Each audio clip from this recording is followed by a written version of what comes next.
Far Lone Sails is an atmospheric puzzle platformer set in a post-apocalyptic setting. It has a unique visual style with puzzle gameplay. In this video I will give you my thoughts on it, starting with the story. Since the story is told through the environment and requires someone to be observant, I might make some mistakes. With that said, let's get started.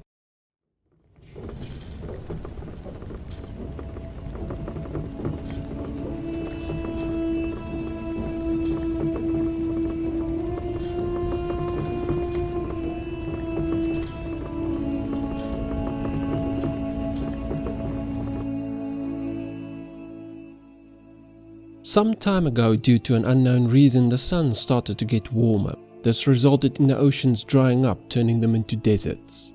At some point, two men wanted to make it easier to travel across these deserts to help people follow the receding ocean and decided to design a vehicle. They came up with a prototype and called it an Okomotive. It was designed under the company name Hendrickson and Sons. It was able to turn anything into energy and thus did not need to rely on specific fuels. After the first prototype, one of the men continued on designing more versions of the vehicle while the other left. The first production release was called Okomotive V2. During this time, as the people followed the ocean, they reached an area they called the Blue Isles that looked promising. Here they would begin their lives anew under the slogan "A New Home." But the sun kept drying up the oceans and soon it also turned this place into another desert. As always, they kept following the ocean. Things kept getting desperate as the elements and weather kept getting worse. Tornadoes and hailstorms started to appear as well. The man would design a new prototype called an Opidimotive. This new vehicle had legs instead of wheels. The dried up oceans left great crevices, canyons and various types of difficult uneven terrain. These vehicles would make it easier to traverse them. They started construction on the first production version and called it Opidimotive V1. By this time, water was a scarce resource and people were working for water instead of cash. The vehicles were expensive in materials to create due to their large size. Unfortunately, the environmental disasters started becoming more and more dangerous, putting more and more pressure on the construction. A different solution was decided on, one that would have them live on ships on the oceans. People began to use whatever they could in order to reach the docks where the ships were. You start the game at this point further inland, with the ships already gone and no one in sight. You are a child sitting on top of a grave. You decide to head out towards the ocean, making use of the original Okomotive prototype. Along the way, you would encounter abandoned wrecks and structures as people left for the ocean. You would eventually reach the beaches. On them were various vehicles people used to quickly reach the ocean before the ships left. On the shore would be a beacon that you would lit up. After some time, a ship would sound its horn.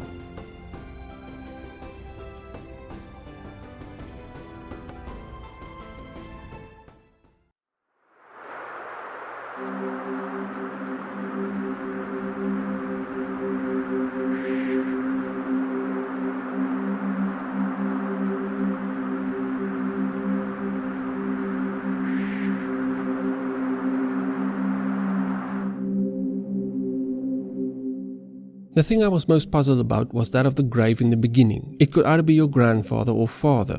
What follows are my thoughts on whose grave it is and who you are.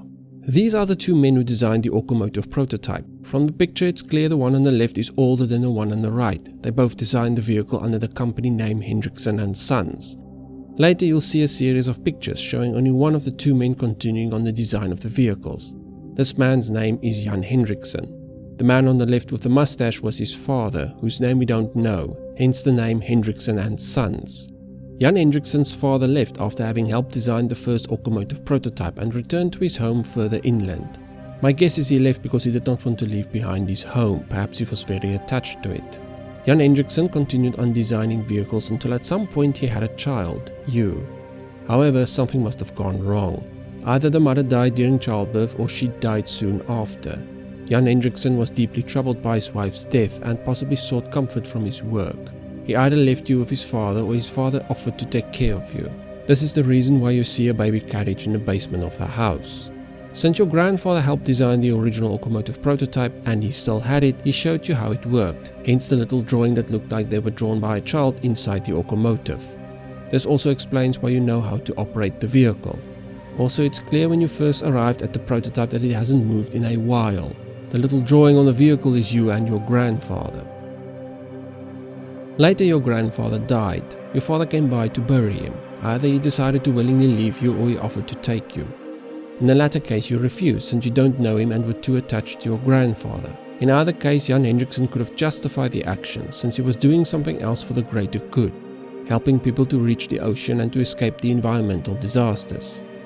This explains why you were sitting on the grave in the beginning and why you were so far from the ocean. Your grandfather didn't want to leave his home behind, and he was also taking care of you. The picture on the grave shows a man with a beard and no hair. From the original picture of Jan Hendrickson and his father, Jan had no beard and his father had a mustache and was bald. This was what I could gather from the information in order to determine who you are, to whom does the grave belong to, and why you are so far inland away from everyone else.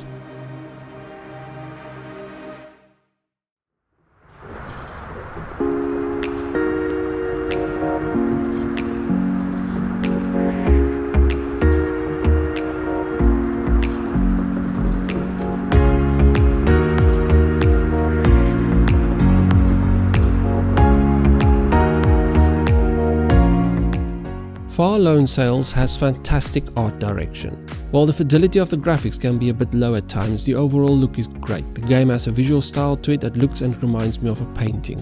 Some of the effects do look bad, however, such as the tornado. The other thing to mention is the Okomotive and its distinctive look and style. Especially when it's traversing a desert with its sails unfolded, it looks fantastic, I love it. The game has moments where its look is front stage and center, moments where you sit back and enjoy the visuals, music and atmosphere. Unfortunately, some of it can be spoiled due to the camera's shake. There were a few moments where you're on a boat sailing that look great. Near the end you'll encounter a volcano that erupts. It looks fantastic and is a great spectacle. The decayed scenery close by and in the background are fantastic. The game has a great looking post-apocalyptic look and feel. There's also the day and night cycle that the game makes use of for dramatic effect, although I think it's scripted. Overall, there is almost no complaint I have to the game and its visuals, except for the tornado and the scenery when close up that can look a bit dated. The sound is great as well. The wind, creaking of wood and metal, rain and hail, ice cracking, etc. are all fantastic. Finally, the music. The music is fantastic. There's one section of the game where I thought the music was a bit too loud, and that was when I was on the Okomotive and I just activated it. The music is way too loud, though I get it was supposed to be an interesting and epic moment. I would recommend buying it based on the visual style, music and atmosphere alone.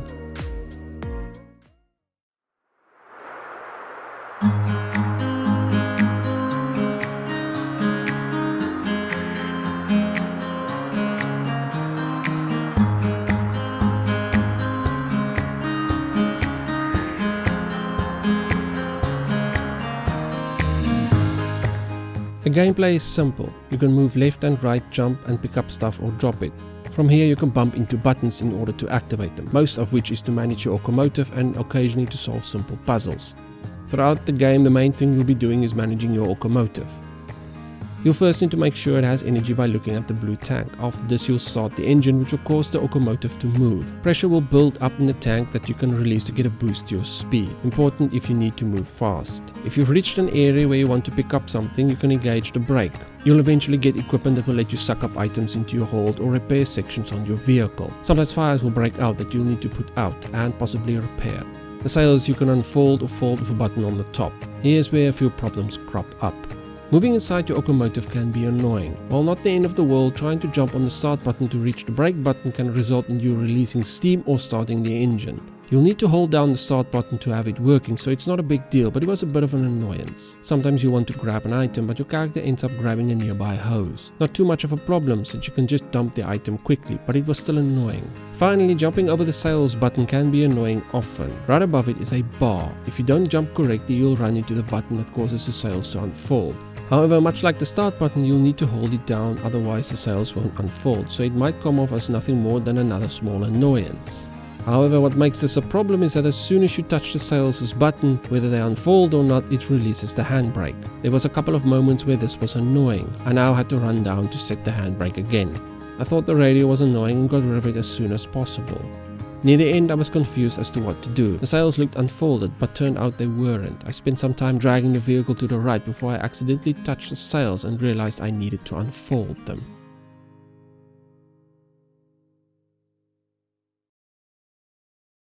I really love Far Lone Sails. I love the post-apocalyptic setting. I love the art style, the sounds and music. It's a beautiful looking sounding and simple puzzle game, and I love it. And with all that said, I'll see you next time. Thanks for watching.